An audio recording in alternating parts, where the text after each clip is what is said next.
Welcome to another episode. Man, I feel bad for the Cavs fans, man. I feel bad for the Cavs fans. It was so much hype coming into the playoffs. And then they went ahead and did something bad to Miami, so the hype even got bigger, you know what I'm saying? The noise got louder, and rightfully so. Rightfully so. They were number one seed in the Eastern Conference, you know what I'm saying? Yeah, it was only right for the hype, you know what I'm saying, to continue. But damn, the Pacers is just fucking punch them in the mouth. And they haven't really been able to respond. And now they down 3-1. I see a lot of tweets, oh, we've done it before, or they can come back from this 3-1 deficit. And no, they can't. If you watch these games, you just see the clear dominance of the Pacers over the Cavs. You know what I'm saying? You see it. It's like the Pacers, they are dominating the Cavs. They own if you look at the games, like they've lost the one where the Cavs lost that huge lead and the Pacers came back and won. You just see it was just dominance. Like the Pacers have just dominated the Cavs. I don't see a way the Cavs could come back from this deficit. You know what I'm saying? I think the Cavs could go back home, win game five, push it to 3-2. Pacers go back home, close it. You know what I'm saying? I think that might happen. Or the Pacers might just go back, just go to the Cavs and end it. And tell them go sleep on your bed at home, man. Go sleep on your bed at home. But regardless, whoever's in charge of planning all these players' vacation, you better start booking hotels, man. Start booking hotels. Start calling down to Cancun. Start calling down to Bahamas. You know what I'm saying? Book some Airbnbs for them because yeah, this series is over and they're gonna be going on vacation soon. But man, it's just sad to see though. It's just sad to see with the amount of talent that they got over there on the Cavs. You know what I'm saying? They can't do nothing to win. You know what I'm saying? Like the Pacers, they pace. I think their pace is firstly too fast for the Cavs, and they just dominated. Like they just dominated the Cavs, and it's beautiful to see though. It's beautiful to see people who were considered underdogs showing up, showing out. You know what I'm saying? If you're a basketball fan, you love to see this, man. You love to see this. If you're a Cavaliers fans, oh well. I'm sorry, man. I'm sorry. You guys are getting belt to ass right now. But is there a scenario where they could push it to game seven? It's gonna take a lot. It's gonna take a lot for this Cavs team to actually push this series to a game seven. I don't see it happening. I'll give it like a 1% chance. So you're saying they have a chance? Yeah, it is basketball. Those are professionals, you know what I'm saying? But highly unlikely, you know what I'm saying? Highly unlikely. But yeah, moving on to the other series, Oklahoma tied the series up, going back home for game five. And the only thing I just want to say about the Oklahoma squad is if they could find a way to clean up those little mistakes, those inexperienced mistakes that they've been making, those mistakes that they make because of the inexperience, they're gonna be golden because Denver, as like the two games Denver won, it's off of Oklahoma's mistake. You know what I'm saying? It's off of their inexperience. It's off of them playing like after gaining some lead and they start letting their foot off the gas. They can't hit shots no more. They relent on defense and whatnot. And Denver just beating them up and down the court, even though Oklahoma is a younger team. Those little mistakes, letting their foot off the gas, constantly turnovers. You know what I'm saying? Taking back shots. You know what I'm saying? If they could clean up on those little mistakes, I think they could go ahead and win two straight. But if not, man, because you got to realize Denver, they champions. They got that championship DNA in their system. You know what I'm saying? They've tasted it. They know what it takes to become a champion. You know what I'm saying? And you cannot make little mistakes, costly mistakes against champions because they see that little opening, they're gonna bust it wide open. Pause. They're gonna bust that motherfucker wide open. You feel me? So like Oklahoma, they have the talent. Yes, they have the tenacious defense. Yes, they are aggressive. Yes, they got scorers. Yes, But they need to find a way to clean up those inexperienced mistakes that they've been making. You know what I'm saying? And they're gonna be solid. You know what I'm saying? They're gonna be solid.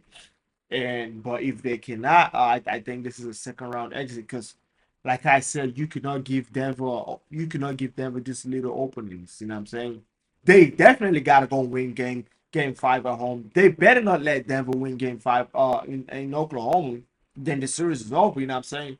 They cannot give Denver no little chance. Cause you give champions some little openings. Yeah, they're gonna take advantage of it. But yeah, I like what I'm seeing from them though. That yesterday's game, I almost scratched out because first of all, I have never watched like I have never watched a small sorry ass first half than that first half yesterday. That first half was so sorry, man. I'm like, man, what the hell is going on? And the crazy thing about it is, I was even surprised Denver was able to take the lead, which was Oklahoma's fault because when your opposition is struggling to find offense, struggling to score the basket, struggling to score points, you know what I'm saying? And you are able to find a way to score baskets, even though it wasn't as efficient, but you finding ways to go to the rim, score baskets, go to the free throw line, hit 1 3 or 2 threes. You know what I'm saying? Once your opposition is struggling to shoot, you have to find a way by all means to blow them out at that point. And Oklahoma couldn't do that. And now you create somewhat of a nice lead, and then you want to start fouling them, sending them to the free throw lines. Because Denver couldn't still hit some shots. But now the way they got back into the game was what? Oklahoma was fouling them, sending them to the line, foul them, send them to the line. And it was just good that they won that game yesterday. If not, it was going to be a lot of backlash on them, man. They found a way. They won the game. Kudos to Oklahoma. They just got to clean up those little mistakes they've been making, and yeah, they're going to be good. Boston, man, what a way to quiet that crowd. In Madison Square Garden.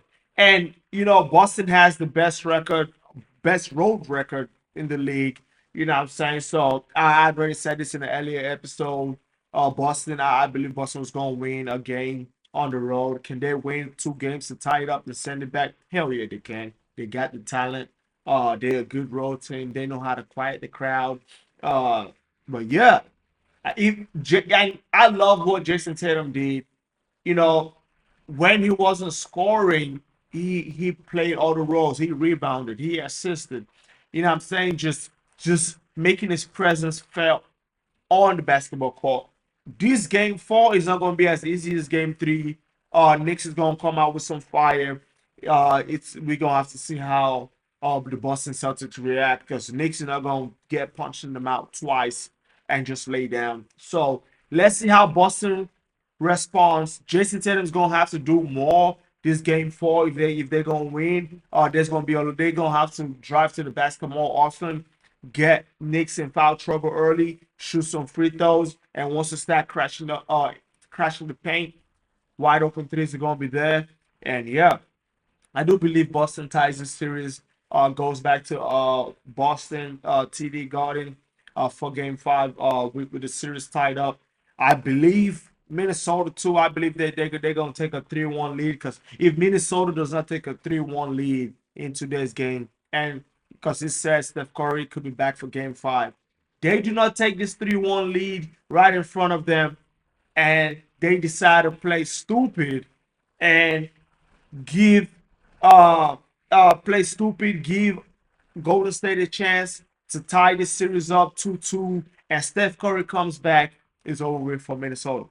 If they have to take advantage of the situation. Go up 3-1, even if Steph Curry comes back, you guys can find a way to squeeze one game and take this series. But you let them tie the series up 2-2, going back to Minnesota, Steph Curry is active, over with, man, over with. But yeah, ladies and gentlemen, that's my analysis. That I believe I believe this Cavs series is over with. They might win game 5, game 6. Pacers gonna close it out.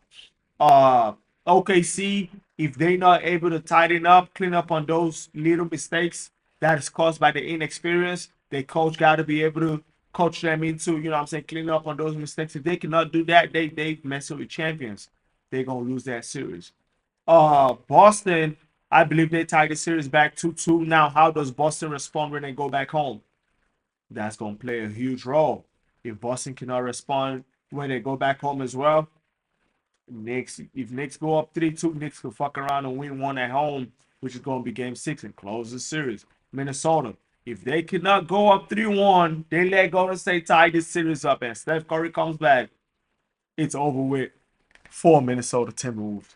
But ladies and gentlemen, hey, that's all I gotta say today. We're gonna keep an eye on this playoffs like we already are. Thank you guys for tuning into the episode. Make sure you guys like, subscribe, make sure you guys share this video. Let's get to it, man. Let's go.